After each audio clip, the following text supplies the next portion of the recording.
بسم اللہ الرحمن الرحیم۔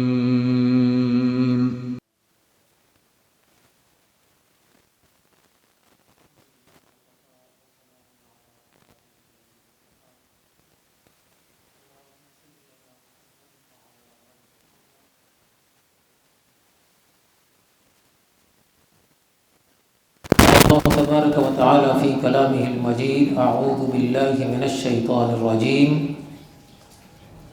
وَلَنَبْلُوَنَّكُمْ بِشَيْءٍ مِّنَ الْخَوْفِ وَالْجُوعِ وَنَقْصٍ مِّنَ الْأَمْوَالِ وَالْأَنفُسِ وَالثَّمَرَاتِ وَبَشِّرِ الصَّابِرِينَ۔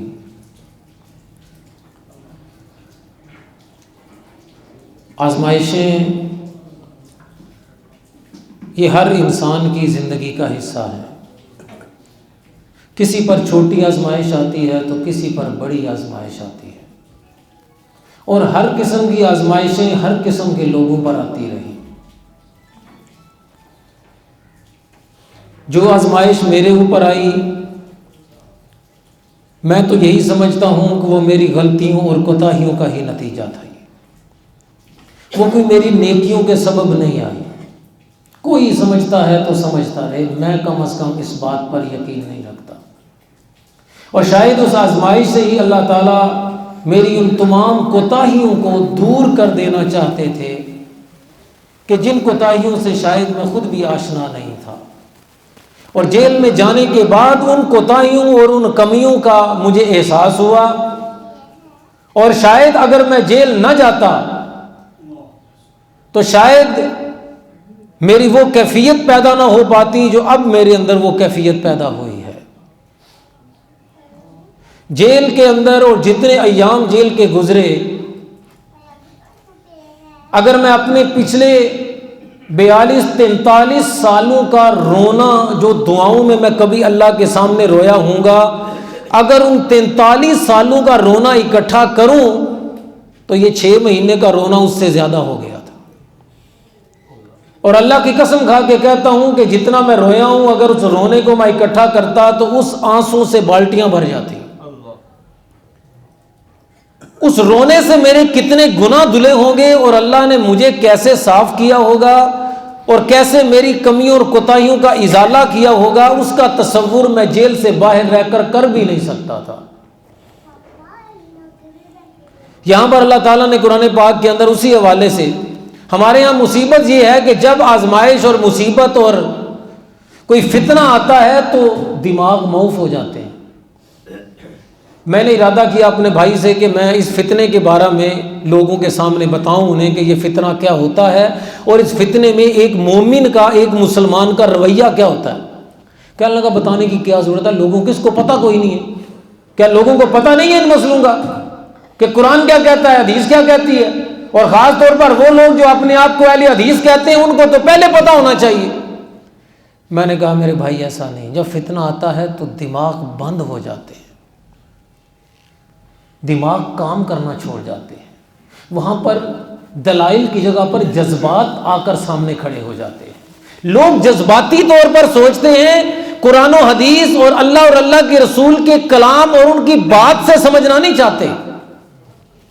اور یہ میں کہتا ہوں یہ ہم تو عام لوگ ہیں نا، ہمارا تو ایمان کا درجہ صحابہ کرام کی زندگی میں بھی جب کبھی کوئی فتنہ آیا نا، جب کوئی آزمائش آئی، جب کوئی بہت بڑا سانحہ ہوا تو سمجھ ہی نہیں آتی تھی کیا کریں۔ میں باقی ثانیوں کا ذکر نہیں کروں گا۔ نبی کریم صلی اللہ علیہ وسلم کی جب وفات ہوئی نا تو حضرت عمر تلوار لے کر کھڑے ہو گئے۔ صحابہ کرام کو یقین ہی نہیں آ رہا کہ ایسا ہو بھی سکتا ہے، حالانکہ قرآن میں آیتیں پہلے سے موجود ہیں، اور صحابہ کرام سے زیادہ قرآن کی آیتوں کو کون جان سکتا ہے۔ لیکن جب جناب صدیق اکبر رضی اللہ تعالیٰ عنہ ممبر پر چڑھے اور ممبر پر چڑھ کر آپ نے فرمایا من کان یعبد محمدا، جو محمد صلی اللہ علیہ وسلم کی عبادت کرتا فلیعلم انہ قد مات، وہ یہ جان لے کہ حضور ہمیں چھوڑ کے چلے گئے۔ ومن کان یعبد اللہ، اور جو اللہ کی عبادت کرتا تھا فلیعلم انہ حی لا یموت، اللہ ہمیشہ سے زندہ ہے، ہمیشہ زندہ رہے گا اور اسے کبھی موت نہیں آنے والی۔ پھر آپ نے قرآن کی آیتیں پڑھی وما محمد الا رسول۔ صحابہ فرماتے ہمیں ایسے لگا کہ جیسے یہ آیتیں ابھی اتر رہی ہیں. ہم پڑھتے تھے ان آیتوں کو قرآن میں, ہم نے آیتیں یہ پڑھی ہوئی تھی, اور حضور کے صحابہ سے زیادہ قرآن کی آیتوں کو سمجھنے والا بھی کوئی نہیں پیدا ہوا آج تک. لیکن انہیں پتہ سے لگا جیسے ابھی آیتیں اتر رہی. حضرت عمر فاروق کھڑے تھے, کہنے لگے میں گر گیا. میں کہا بس. تو فتنہ جب آتا ہے نا, بہت کم لوگ خود کو سنبھال پاتے ہیں, بہت کم لوگ خود کو سنبھال پاتے ہیں. اور وہی لوگ سنبھال پاتے ہیں جن کے اندر ایمان قوی اور گہرا موجود ہوتا ہے. باقی لوگ سمجھ نہیں پاتے اس بات. اللہ تعالیٰ نے یہاں پر اسی حوالے سے ذکر کیا سورہ نور کے اندر, فرمایا ان الذین جاؤوا بالافک عصبۃ منکم. یہ جن لوگوں نے تہمت لگائی ہے نا, یہ جنہوں نے الزام لگایا, یہ کوئی باہر سے نہیں ہے. یہ ہیں کون لوگ؟ منکم, یہ تم میں سے ہی ہیں. یہ کلمہ پڑھنے والے ہی ہیں جنہوں نے الزام لگایا, جنہوں نے تہمت لگائی ہے. اور آگے کیا فرمایا؟ اللہ اکبر, لا تحسبوہ شرا لکم. اور تم سمجھ رہے ہو کہ یار یہ بہت برا ہو گیا, بہت برا ہو گیا. بل ہوا خیر لکم, بلکہ یہ فتنہ اور یہ تہمت جو لگائی گئی یہ تمہارے لیے کیا ہے؟ خیر ہے. اس میں تمہارے لیے بہتری ہے. لکل امرئ منہم مکتسب من الاسم. فرمایا کہ جو بندہ جتنا گناہ کمائے گا اس کو اتنا مل جائے گا. ہر بندہ جو جتنے پانی میں ہوتا ہے اس کا پتہ چل جاتا ہے کہ ہر بندہ کتنے پانی میں, کون اپنا ہے اور کون پرایا ہے. مصیبت میں پتہ چلتا ہے, آزمائش میں پتہ چلتا ہے, ویسے پتہ نہیں چلتا. انہوں نے سمجھا کہ ہم نے بہت برا کر دیا, لیکن ان کو نہیں پتا جو کسی دوسرے کا برا کرتا ہے نا, وہ دوسرے کا برا نہیں کر سکتا. کس کا کرتا ہے؟ وہ تو اپنا برا کرتا ہے. دوسرے کا برا کرنے والا کبھی دوسرے کا برا کرنے سے, وہ کہتے ہیں دوسرے کا برا ہو نہ ہو, جو دوسرے کو ذلیل کرنا چاہے دوسرا ذلیل ہو نہ ہو, اللہ اس کو خود ذلیل کر دیتا ہے. فرمایا تم اس کو کرنے میں لگے ہوئے, میں تمہیں پہلے کروں گا, اس کی باری تو بعد میں ہے, پتہ نہیں ہو کہ نہ ہو, اس کا معاملہ کیسا ہوگا. اللہ اکبر. فرمایا والذی تولی کبرہ منہم لہ عذاب عظیم. اور جو بندہ قرآن کی آیتیں سن لینے کے بعد بھی, قرآن کے احکام سن لینے کے بعد بھی, حضور کی احادیث سن لینے کے بعد بھی تکبر کرے اور اکڑ جائے, وہ میں نہیں مانتا, میں نہیں مانتا قرآن کو, میں قرآن کے فیصلے کو نہیں مانتا, میں نبی پاک کے فیصلے کو نہیں مانتا, فرمایا وہ یاد رکھ لے کہ اس کے لیے اللہ نے بڑا عذاب تیار کر کے رکھا ہوا. اللہ اکبر. اللہ فرمایا لولا اذ سمعتموہ ظن المؤمنون والمؤمنات بانفسہم خیرا. فرمایا کہ جب تم نے یہ بات سنی تو مومنوں کو تو چاہیے تھا نا کہ کون سا گمان کرتے, اچھا گمان کرنا چاہیے. جب ایسی بات سنو, یہ مومنوں کی بات ہو رہی ہے, میں منافقوں کی بات نہیں کر رہا, یہ قرآن کی بات کر رہا ہوں. فرمایا کہ مومنوں کو چاہیے تھا کہ اگر اس قسم کا کوئی تہمت لگائے, کوئی الزام لگائے کسی مومن پر, کسی مسلمان پر, تو تمہیں چاہیے کہ اس کے بارے میں گمان کیا رکھو؟ اچھا گمان رکھو. اللہ اکبر. وقالوا ھذا افک مبین. اور ان کو کہنا کیا چاہیے تھا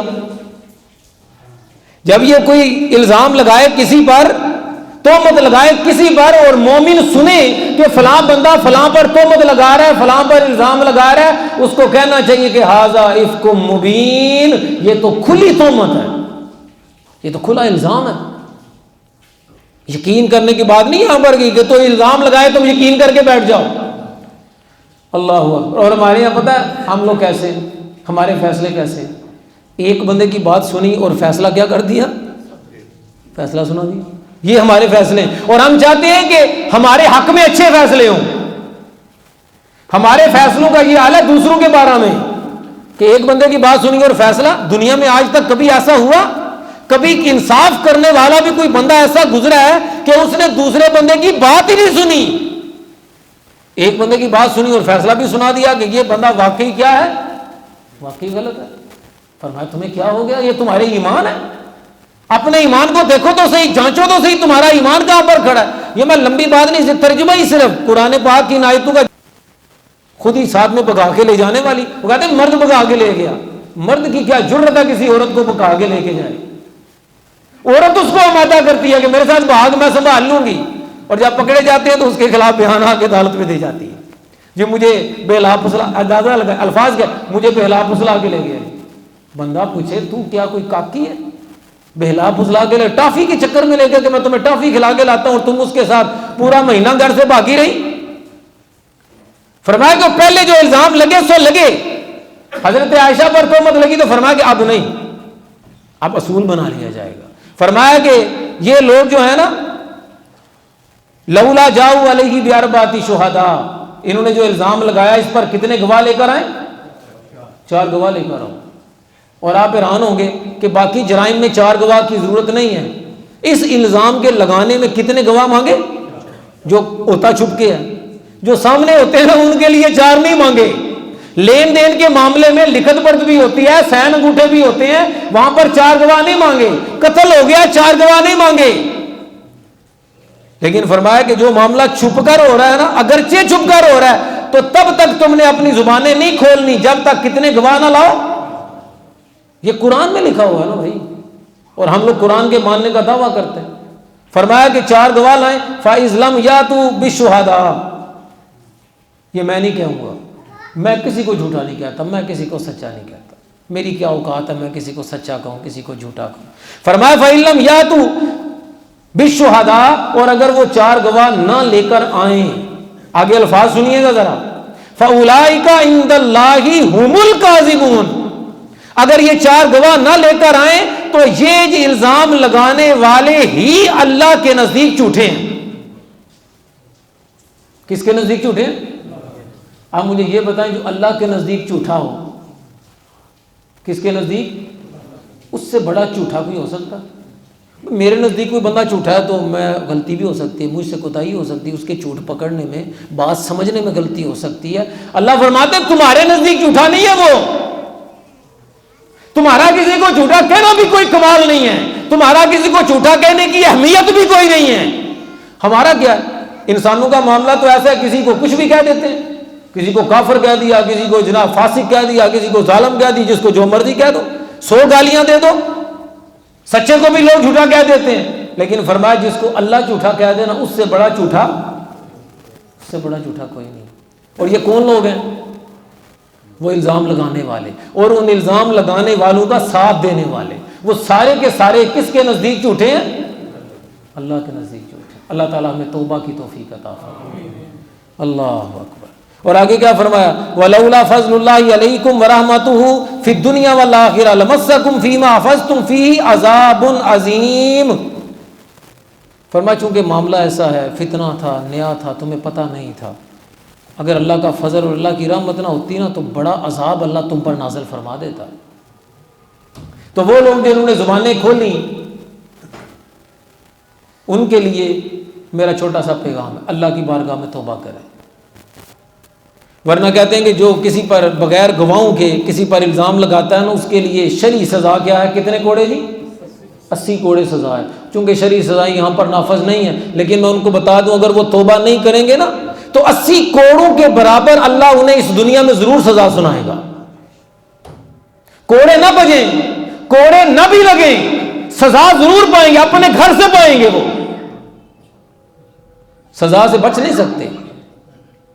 تو فرمایا کہ انہیں چاہیے کہ اللہ کی بارگاہ میں کیا کریں؟ توبہ کریں۔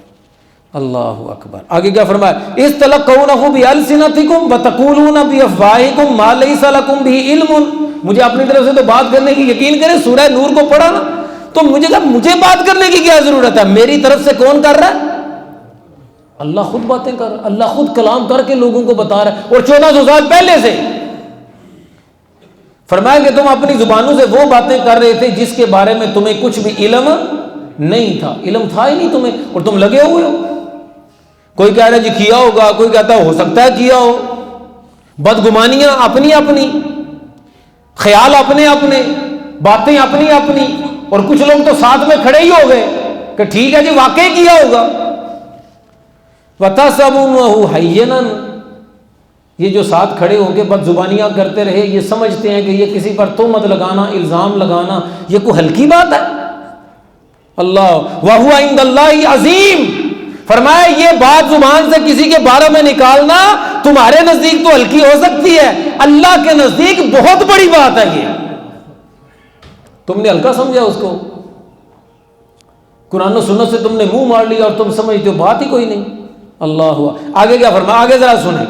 ہر آیت دوسری آیت سے بڑھ کر فرمایا ولولا اذ سمعتموہ قلتم ما یکون لنا ان نتکلم بہذا. فرمایا کہ جب تمہیں اس بات کا پتہ چلا، تم نے یہ بات سنی، تو تم نے یہ کیوں نہیں کہا کہ اپنی زبانیں کیا رکھو؟ بند رکھو. وہ کلمہ خیر نہیں کہہ سکتے تو کلمہ شر تو نہ نکالو. دل کی بات کو دل میں رہنے دو، زبان پر تو مت لاؤ. تم اپنی زبانوں کو بھی بند نہ رکھ سکے اور دعویٰ قرآن اور حدیث کو ماننے کا، وہ میں انشاءاللہ آگے آخر میں ذکر کروں گا قرآن و حدیث کے حوالے سے بھی. فرمایا کہ منہ سے اگر تمہیں کوئی بولنا ہی تھا نا، کلمہ اگر کوئی نکالنے کی تمہیں اجازت تھی اللہ کی طرف سے، اور وہ کیا تھی؟ سبحانک ھذا بہتان عظیم. تم نے یہ کہنا تھا کہ اللہ تو پاک ہے. پاک تو ہی ہے. پاک کس کی ذات ہے؟ اللہ کی ہے. میں نے کبھی خود پاک ہونے کا دعویٰ نہیں کیا، اور ہمیں سکھایا بھی یہی کہا ہے کہ پاک صرف اللہ کی ذات ہے. ہم تو خطا کار ہی ہیں، ہم تو گنہگار ہی ہیں. ہزاروں خطائیں، ہزاروں غلطیاں، ہزاروں کوتاہیوں کا مجموعہ ہے ہمارا جسم اور ہمارا وجود. سبحانک، پاک کس کی ذات ہے؟ اللہ کی ذات ہے. لیکن چونکہ یہاں پر گواہ موجود نہیں ہے، اس لیے تم نے کیا کہنا ہے؟ ھذا بہتان عظیم. یہ کیا ہے؟ بہت بڑا بہتان ہے. یہ جو تم لوگوں نے لگایا نا، یہ بہت بڑا بہتان ہے. یعظکم اللہ، میں نہیں کہہ رہا کسی کو. یعظکم اللہ، یہ نصیحت تمہیں کون کر رہا ہے؟ اللہ کر رہا ہے. یعظکم اللہ، اللہ تمہیں واعظ کر رہا ہے، اللہ تمہیں سمجھا رہا ہے. ان تعودوا لمثلہ ابدا ان کنتم مؤمنین. پہلے جو تم کر چکے سو کر چکے، آئندہ کبھی ایسا نہ کرنا اگر تمہارے دل میں ذرہ برابر بھی ایمان موجود ہے. آئندہ ایسا نہ کر، دوبارہ نہیں، دوبارہ یہ معاملہ نہ ہو. فتنے میں انسان کی عقل سمجھ معاف ہو جاتی ہے. ٹھیک ہے، ہو گئی معاف، لیکن پھر سنبھلو تو صحیح. تمہیں کسی نے سنبھلنے کا کہا تب تو سنبھل جاؤ، تب تو اپنے آپ کو خیر کی طرف لے کر چلے آؤ. اللہ وَيُبَيِّنُ اللَّهُ لَكُمُ الْآيَاتِ وَاللَّهُ عَلِيمٌ حَكِيمٌ. اور اللہ تمہارے لیے اپنی آیتیں کھول کھول کر بیان کرتا ہے، اور اللہ جاننے والا بھی ہے اور حکمت والا بھی ہے. کیوں جی؟ اس سے بڑی بات کوئی ہے؟ اب کوئی بات رہ گئی اس معاملے میں سمجھنے والی کہ بندے کو کیا کرنا چاہیے؟ اور یہاں پر تو 4 گواہوں کا نہ ہونا تو اور مسئلہ ہے نا. قرآن پاک کے اندر یہاں پر ہی ہے فرمایا کہ اگر کوئی بندہ اپنی بیوی کو دیکھ لے بے حیائی کرتے ہوئے، کیا کرتے ہوئے؟ گواہ ہو، وہ شاہد ہو خود، لیکن 4 گواہ اس کے پاس اور موجود نہیں ہیں. 4 گواہ موجود نہیں ہے. فرمایا اس کو بھی کوئی حق نہیں ہے کہ اس عورت کو اور جس مرد کے ساتھ اس کو جوڑا گیا ہے ان کو سزا دلوانے کے لیے دوڑ لگانی شروع کر دے. فرمایا نہیں، اس کے ساتھ نہیں رہنا چاہتا، قسمیں کھائے، اس کی بیوی قسمیں کھائے، اور وہ دونوں آپس میں کیا ہو جائیں؟ جدا ہو جائیں. بس ٹھیک ہے، راستے الگ کرو، بات ختم. وہ اگر قسم کھا دے تو بات ختم. بیوی قسم کھا دے، بندہ خود دیکھ رہا ہے، اور فرمایا بیوی قسم کھا دے تو مجھے سزا نہیں دلوا سکتے. کس کے قانون کے مطابق؟ اللہ کے قانون کے مطابق. تمہیں حق نہیں ہے کہ تم اب شور مچاؤ کہ میں اللہ کے قانون کو نہیں مانتا. یہ کیسا قانون ہے؟ یہ کیسی اندھیر نگری ہے؟ وہ جناب اتنا ظلم ہو گیا، اتنا ظلم ہو گیا، اتنی زیادتی ہو گئی. اللہ اکبر کبیرہ. فرمایا ظلم تو تم لوگوں نے کیا اللہ کے قرآن سے منہ موڑ کر. ظلم تو تم لوگوں نے کیا اپنی ہی عزتوں کو اچھال کر. جب شروع میں یہ تو قرآن کی جو آیات تھی میں نے آپ کے سامنے رکھی کہ اس کا معاملہ کبھی بھی آپ کی زندگی میں پیش آئے تو اپنی زبانوں کو کیا رکھنا چاہیے؟ بند رکھنا چاہیے. اور کسی بھی مومن کے بارے میں اپنے دل کے اندر گمان کون سا رکھنا چاہیے؟ اچھا گمان رکھنا چاہیے. اللہ تعالیٰ اس مسجد کی جس کو کہتے ہیں کہ جب آزمائش جاتے ہیں کہتے ہیں تمہارے لیے بہتر ہوتی ہے. آپ یقین کریں منافق کا اور مومن کا پتہ چل گیا، دوست اور دشمن کا پتہ چل گیا کہ کن کے دلوں کے اندر کوڑ تھا قرآن اور حدیث کے بارے میں اور میرے بارے میں. اللہ تعالیٰ اس مسجد کی انتظامیہ اور جتنے عوام شاہ صاحب ہیں، آپ صاحب الیکٹرک والے ہیں، اور جتنے خان صاحب اور جتنے دوسرے ساتھی ہیں، اللہ ان سب کو جزائے خیر عطا فرمائے. انہوں نے میرے بھائی سے بڑھ کر میرے لیے کوشش کی، اور جتنی انہوں نے تو صرف کوشش نہیں کی، دعائیں کی. میں تو حیران ہوتا ہوں اللہ تعالیٰ کی اس مدد پر. میں حیران ہوں کہ اللہ تعالیٰ نے ان کے دل میں کیوں بات ڈال دی. میرے جیسے جن آپ اندازہ لگا لیں اس فتنے کے بارے میں کہ کہ سب سے پہلے اس فتنے کے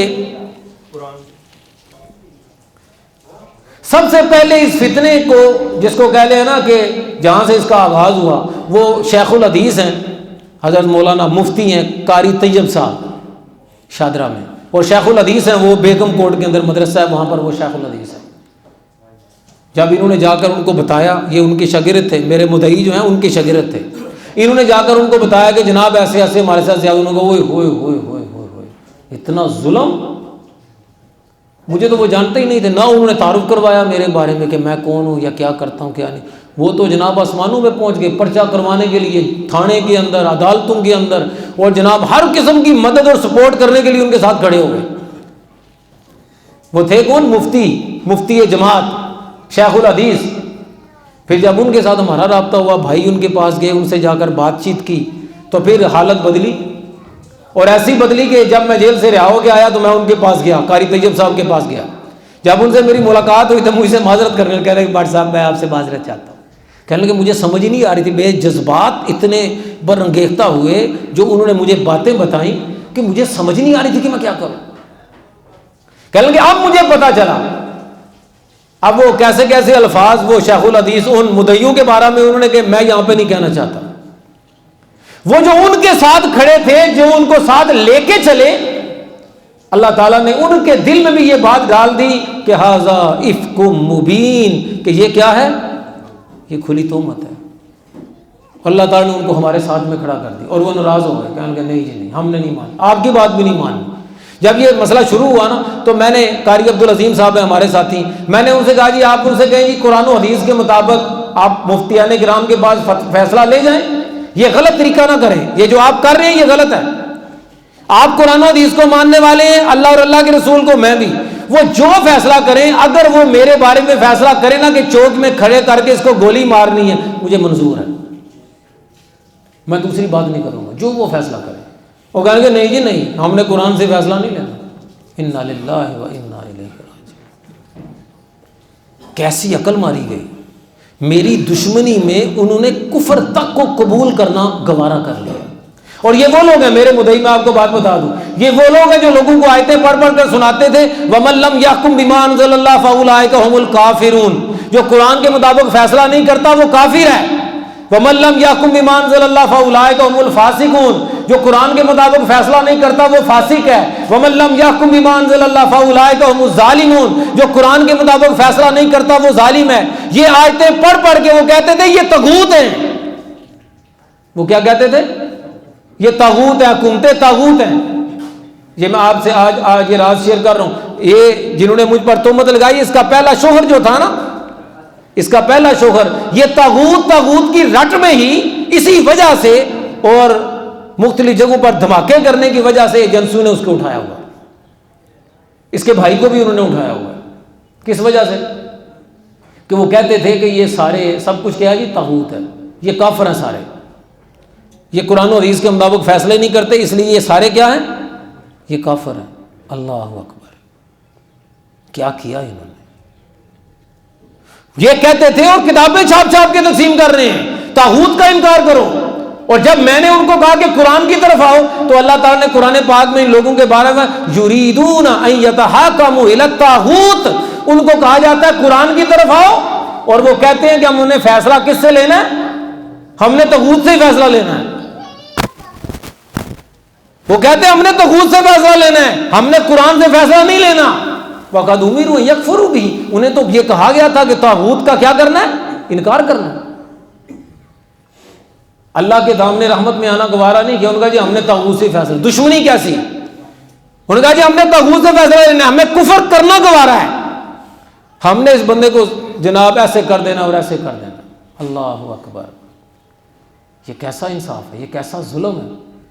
اسی طاغوت کی جھولی میں جا کے بیٹھ گئے، اسی طاغوت کے پاس چلے گئے، کہنے لگے نہیں ہمیں قرآن اور حدیث کو نہیں مانا۔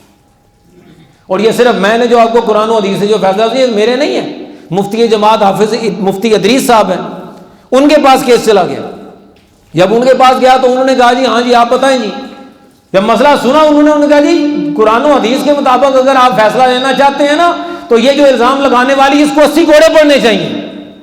وہاں سے بھی بھاگ گئے، یہ صرف میرا قاری طیب صاحب سے رابطہ کر کے بندہ پوچھ سکتا ہے کوئی کہ انہوں نے کیسے قرآن اور احادیث کا وہاں پر انکار کیا جو ان کے ساتھ تھے، اور انہوں نے اللہ اور اللہ کے رسول کے احکامات سے صریحاً انکار کیا مفتی ادریس صاحب کے پاس. اور پھر جھوٹ، ایسے ایسے جھوٹ. وہاں پر ایک بات بڑی مشہور کر دی انہوں نے، وہاں پر جیل میں مجھے پتا چلا، وہ کہتے ہیں جی یہ اقبال جرم کر لینا اگر تو ہم ان سے صلح کر لیں گے. بڑا چھوٹا سا لطیفہ ہو گیا، اقبال جرم کر لے تو ہم صلح کر لیں گے. مفتی ادریس صاحب کے پاس یہ بات گئی تو وہاں پر انہوں نے پوچھا جی یہ کیا کہتے ہیں، انہوں نے کہا جی یہ مجرم ہے. انہوں نے کہا جی تمہارے پاس ثبوت کیا ہے؟ کہنے لگے جی انہوں نے ایس ایچ او کے سامنے اقبال جرم کیا ہے. بات سنیے گا ذرا، ایس ایچ او کے سامنے اقبال جرم کیا. انہوں نے کہا جی آپ تو یہی کہہ رہے تھے نا کہ اگر وہ اقبال جرم کر لے تو ہم صلح کر لیں گے، تو جب اس نے اقبال جرم کر لیا ایس ایچ او کے سامنے تو آپ صلح کیوں نہیں کرتے؟ آپ جائیں نا عدالت میں جا کے بیان دے دیں.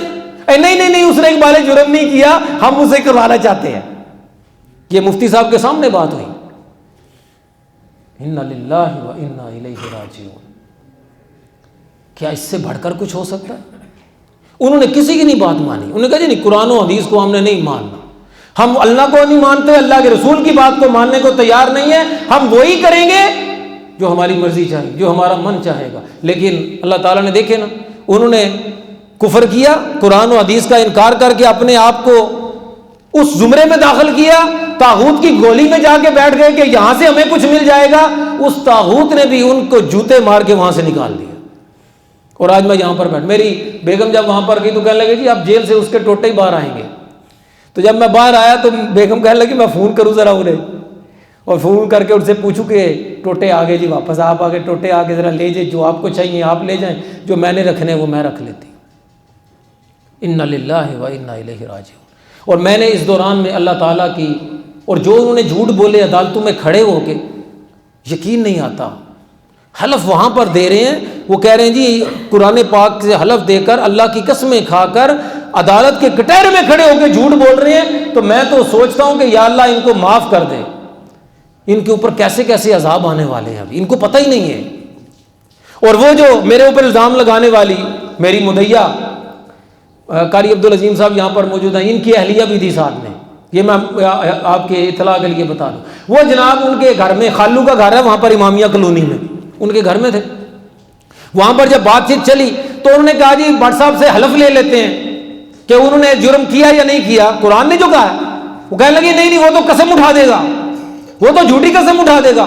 ان کے خالو کہنے لگے اچھا وہ جھوٹی قسم اٹھا دے گا نا مدعیہ سے، کہ وہ تو جھوٹی قسم اٹھا دے گا، تم سچی اٹھاتی ہو نا. تم ایسا کرو قرآن اپنے سر پر رکھ کر تم قسم اٹھا کر کہو کہ یونس نے تمہاری دونوں بچیوں کے ساتھ یہ غلط کام کیا ہے جو وہ کہہ رہی ہیں، تم یہ قسم اٹھا دو. کہنے لگی نو نو نو نو میں تو قسم نہیں اٹھاؤں گی. میں نے کہا تم تو قسم نہیں اٹھا رہی، تم سمجھ رہی ہو کہ اگر میں جھوٹی قسم اٹھاؤں گی تو مجھ پر وبال آئے گا. تمہیں ذرا خیال نہیں آیا کہ اپنی بچیوں سے جھوٹی قسمیں اٹھوا رہی ہو، ان پر کیا عذاب آئے گا، اور جھوٹی قسمیں اٹھوانے پر تم پر کیسے کیسے عذاب نازل ہوں گے. اور آپ دیکھیں قرآن و حدیث سے منہ موڑنے کی وجہ سے اللہ نے ان کی کیسی مت ماری. یہ عذاب ہے.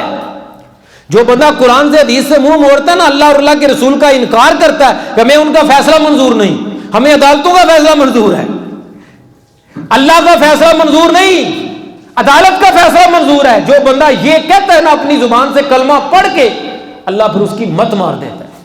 مت کیسی مری کہ ہمارے یہاں اگر کسی کے ہاں گھریلو میں گھر میں کوئی ایسا مسئلہ ہو جائے نا، ہر بندہ یہ چاہتا ہے کہ اس پر کیا ڈالے. کیوں جی؟ اللہ نہ کرے، اللہ نہ کرے کسی کے گھر میں اس کی بیٹی، اس کی بیوی، اس کی بہن، اس کے ساتھ اگر اس قسم کا معاملہ ہو نا تو بندہ چاہتا ہے یار باہر نہ گل نکلے، کسی طرح گل نہ باہر نکلے. اور آپ اندازہ لگائیں اللہ نے ننگا کیا سب جگہوں پر. اور میں بتا دوں کہ کل کو وہی بیٹیاں وہ جانے گی کہ عبداللہ سے بڑی دشمنی ان کے ساتھ کسی نے نہیں کی، اور ان کی ماں سے زیادہ دشمنی ان کے ساتھ کسی نے نہیں کی. ان کا مستقبل برباد کر دیا. ان کو تو خبر نہیں کہ ان کے ساتھ کیا ہو رہا ہے، وہ پتہ چلے گا انہیں. اللہ تعالیٰ میں تو اور میں کسی کے بارے میں کیا برا کہوں گا. 7 مہینے میں جیل میں رہوں، اللہ کی قسم ممبر رسول پر بیٹھا ہوں، ایک دفعہ میں نے اپنے مدعیوں کے بارے میں گالی اور برے الفاظ اپنی زبان سے نہیں نکالے. رو رو کے میں نے اللہ سے دعائیں کی، ایک دفعہ بھی 7 ماہ میں ایک دفعہ بھی اپنے مدعیوں کے لیے اپنی زبان سے بد دعا میں نے نہیں نکالی۔ میں نے یہ کہا اللہ تعالیٰ انہیں ہدایت دے دے، اللہ انہیں سمجھ دے دے، اب بھی وقت ہے ان کے پاس، اب بھی سنبھل جائیں۔ اللہ، یہ دنیا کے معاملے کیا ہیں؟ میں حیران ہوں گے آپ اس بات پر کہ میں وہاں پر تھا، شروع میں تو حالت کچھ عجیب تھی، بعد میں آہستہ آہستہ کیا ہوا، وہاں پر میں جو بیرک کے لوگ تھے انہوں نے مجھے امام بنا دیا، وہاں پہ جماعت شروع کرا دی۔ بیرک کے اندر ساتھیوں نے مجھے کہا جی آپ سے نماز پڑھنی ہے، اور میں حیران تھا کہ وہاں پر تو سارے لوگ ہی ایسے ہوتے ہیں جن کو کہتے ہیں گندے لوگ ہوتے ہیں سارے، وہ کہتے ہیں قاری صاحب تھوڑے پیچھے نماز پڑھنی ہے، اور جس دن میں لیٹ ہو جاتا تھا نا، کبھی کچہری سے لیٹ ہو گیا، ان کو جماعت کرانی ہی نہیں، قاری صاحب تسی جماعت کرانی ہے تو اسی نماز پڑھنی تھوڑے پیچھے، ورنہ اسی نہیں پڑھنی۔ مغرب کی نماز وہاں بیرک کے اندر جماعت ہوتی، تو جماعت کے بعد میں خاموش تھا، بس ایک ہی تھا، اللہ مجھے معاف فرما دے، بس اللہ میری کوتاہیوں کے نتیجے ہیں یہ، اللہ میری کوتاہیوں کے نتیجے ہیں، تو بڑا عظیم ہے، اللہ مجھے معاف فرما دے، اللہ مجھے معاف فرما دے، بس استغفار کثرت کے ساتھ، یہی تھا میرا وظیفہ۔ اس کی تسبیحات کہ تو پاک ہے، پاک تیری ذات ہے، غلطیاں میرے میں ہی ہیں، اللہ مجھے، میں چپ ہی رہتا تھا زیادہ، تو مجھے کہنے لگے نہیں قاری صاحب آپ چپ کر کے بیٹھے رہتے ہیں، اللہ تعالیٰ نے آپ جیسا آدمی ہمیں دیا ہے تو درس بھی دیا کرے۔ مغرب کے بعد وہ کہتا درس بھی شروع ہو گیا، میں کہا یا اللہ تو کیسا عظیم ہے، باہر بھی میں نمازیں پڑھاتا تھا، یہاں پر بھی نمازیں پڑھانے پہ لگا دیا، بعض درس دیتا یہاں پر بھی درس دینے پہ لگا دیا، باہر میں قرآن پڑھاتا تھا یہاں پر بھی صبح قرآن کلاس میں مجھے تجھے قرآن پڑھانے پر لگا دیا، تو میں تیرا شکر ادا کیسے کروں، کیسے شکر ادا کروں؟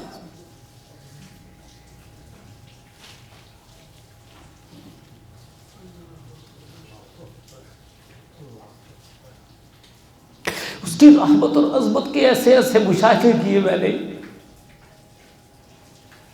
کہ اس کا تصور بھی باہر نہیں کیا جا سکتا۔ میں نے وہاں جا کے جانا کہ وہ تو واقعی بڑا قریب ہے، باہر نہیں جان پایا، میں نے وہاں جا کے جانا کہ اس سے بڑا واقعی کوئی نہیں، اس سے بڑا رحیم کوئی نہیں، وہی سب سے بڑا۔ اللہ،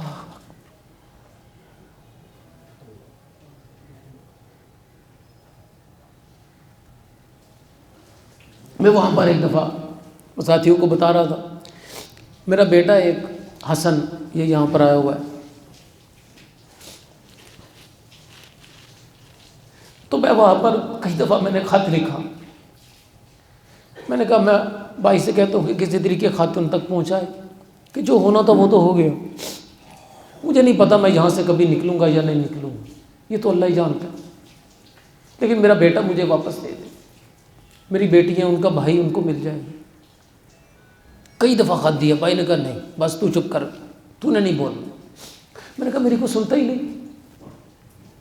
کسی نے بھی نہیں سنی، نہ انہوں نے سنی کہ جن پر میں نے احسان کیے میرے بارے میں کیسے کیسے جھوٹ بولے انہوں نے، کوئی بھی نہیں سنتا میری۔ اللہ تو سنتا ہے، تو کہتا ہے میں سنتا ہوں،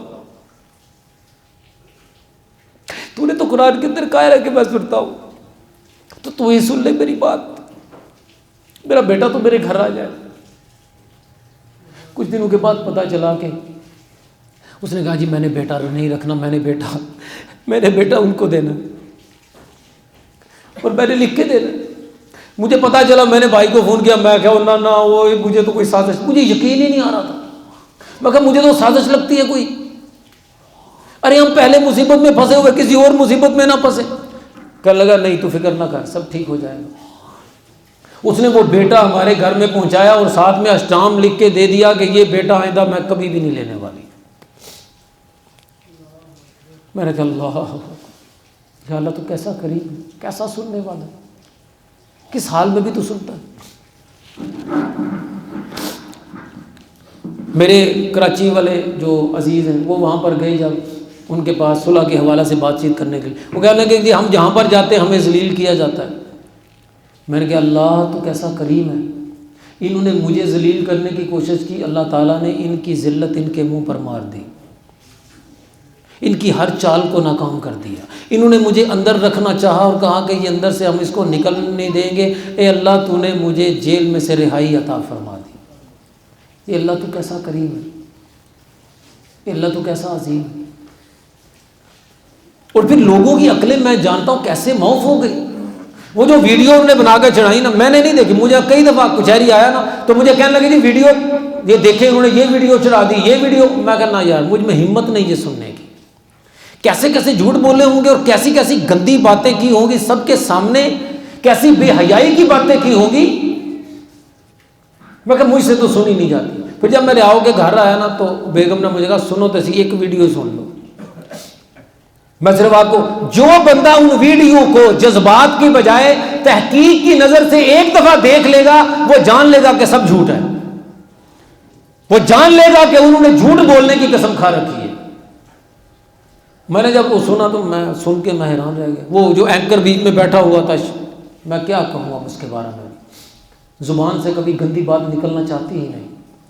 وہ کہنے لگا جی تم نے اپنی ماں کو رات کو جگایا، کہتی جی میں ماں کو جگاتی تھی، میں رات کو ماں کو، یہ ویڈیو کے اندر ہے، میں ماں کو رات کو جگاتی تھی، اٹھاتی تھی، ہلاتی تھی، ماں اٹھتی نہیں تھی۔ میں نے کہا اللہ اکبر، رات کو نہیں اٹھتی تھی، دن کو تو اٹھتی ہوگی۔ یہ عجیب بات ہے، جب بتانا ہے تو اس وقت بتانا ہے کہ جب ماں کیا ہوئی ہے، جب ماں سوئی ہوئی ہے، اور جب ماں جاگی ہے تب نہیں بتانا۔ کیسی عجیب بات ہے، کیسا جھوٹ ہے۔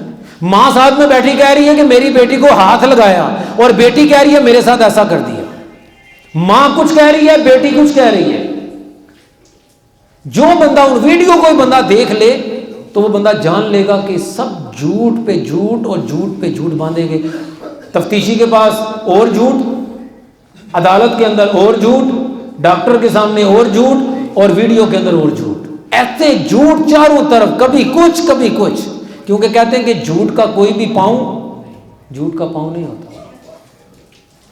تو میرے بھائیوں، یہ باتیں آپ سب لوگوں کے سامنے، سب احباب کے سامنے اس لیے کی ہیں تاکہ یہ فتنہ تو ہمارے درمیان پیدا ہوا اور اللہ نے اس کو دبا دیا، اللہ نے ہمارا اس میں ساتھ دیا، کیونکہ ہم نے قرآن اور سنت کے مطابق ہی فیصلہ چاہا، ہم نے اس کے مطابق ہی حکم چاہا اور اس سے کبھی بھی ہٹنے کا ارادہ نہیں کیا۔ اس کے باوجود بھی ہم نے چاہا کہ کسی طرح معاملہ صلح والا ہو جائے، وَالصُّلْحُ خیر، کیونکہ اللہ کہتے ہیں کہ صلح میں کیا ہے، صلح کے اندر خیر، صلح کے اندر خیر۔ مجھے ساتھی کہتے ہیں جی آپ یقین کریں جیل کے اندر میں تھا تو وہاں پر چونکہ یہ اللہ کی مہربانی ہے کہ وہاں پر وہ بڑے بڑے ڈاکو اور بڑے بڑے وہ لوگ جن کے نام سے ڈرتے تھے نا، تو وہ کہتے تھے قاری صاحب ایک باری تسی حکم کرو بس، اسی اندر ہاں، تسی ٹینشن نہیں لینی، جو تسی ایک باری آرڈر کرو تو پھر تسی دیکھنا ہوتا کی ہے۔ میں کہا نا ایسا نہیں، میں کچھ نہیں چاہتا، میں تو صرف یہ چاہتا ہوں کہ وہ توبہ کر لیں، میں تو یہ چاہتا ہوں کہ اللہ تعالیٰ ان کی اصلاح کر دے، میں تو چاہتا ہوں کہ اللہ تعالیٰ انہیں بھی معافی کر دے۔ کہتے ہیں کہ ان کے خلاف کارروائیاں ہوں گی جناب، یہ فیصلہ ہوگا، اس کے بعد کیا ہوگا، کیا وہ تو ساتھیوں کے مشورے کے ساتھ جو معاملات ہوں گے وہ انشاءاللہ ہم کریں گے۔ لیکن میں ان سے کہہ دوں، اپنے مدعیوں سے بھی کہہ دوں کہ وہ یہ بات یاد رکھیں کہ اگر وہ توبہ نہیں کریں گے اور اللہ کے رسول کے حکم کی طرف نہیں آئیں گے تو یہ بات یاد رکھیں کہ ایسا متکبر آدمی جو اللہ اور اللہ کے رسول کے حکم کے سامنے ڈٹ جاتا ہے نا، اللہ تعالیٰ اس کو دنیا میں بھی سزا دیتا ہے اور اللہ آخرت میں بھی سزا دیتا ہے۔ اور میں عبداللہ سے کہوں گا تم نے ان بچیوں کے ساتھ جو دشمنی کی ہے نا، ان بچیوں کا جو مستقبل تم نے برباد کیا ہے اور تمہاری بہن نے جو ان کا مستقبل برباد کیا ہے، اس پر بھی تمہیں توبہ کرنی چاہیے۔ اور یاد رکھو ایک وقت آئے گا اگر تم نے توبہ نہ کی تو ان کے ہاتھ ہوں گے اور تمہارے گریبان ہوں گے۔ وہ جان لیں گی کہ ان کی دشمنی کسی اور نے نہیں کی، ان کے اپنوں نے ان کو ذلیل اور رسوا کیا اور ان کی عزتوں کو میڈیا کے اوپر جا کے پامال کیا۔ تو میں پھر ان سے کہوں گا توبہ کریں، اللہ کے سامنے ڈریں۔ اور وہ لوگ جو اپنی زبانوں سے غلط قسم کے الفاظ نکالتے تھے، میں ان سے بھی کہوں گا کہ توبہ کریں اللہ کے سامنے۔ اگر وہ توبہ نہیں کریں گے نا تو یہ بات یاد رکھیں، اللہ تعالیٰ تکبر کرنے والوں کو پسند نہیں فرماتا، اللہ تعالیٰ عاجزی کرنے والوں کو پسند فرماتا ہے، اللہ انکساری کرنے والوں کو پسند فرماتا ہے۔ تو میں آخر میں آپ تمام احباب کا بھی شکریہ ادا کرتا ہوں اور ان تمام لوگوں کا جنہوں نے مجھے دعاؤں میں یاد رکھا، میری ماں نے، میری بہنوں نے، میری بیٹیوں نے، بیوی نے، اور جتنے بھی اعزاء اور آپ لوگوں کے گھر والوں میں سے، اور جن تک میری آواز پہنچ رہی ہے یا پہنچے گی ان کے گھر والوں میں سے جس نے بھی میرے لیے دعائے خیر کی ہے، اللہ تعالیٰ اس کو دنیا اور آخرت میں اس کا بہتر بدلہ عطا فرمائے۔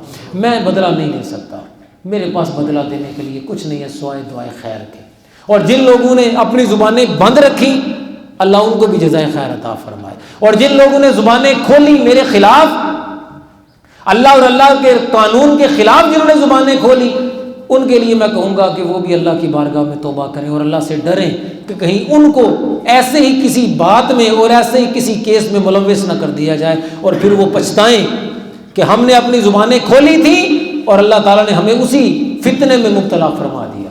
اللہ ہم سب کو معاف فرمائے، اللہ ہم سب کی غلطیاں معاف فرمائے، اللہ ہم سب کی کوتاہیاں معاف فرمائے۔ والسلام علیکم ورحمۃ اللہ وبرکاتہ۔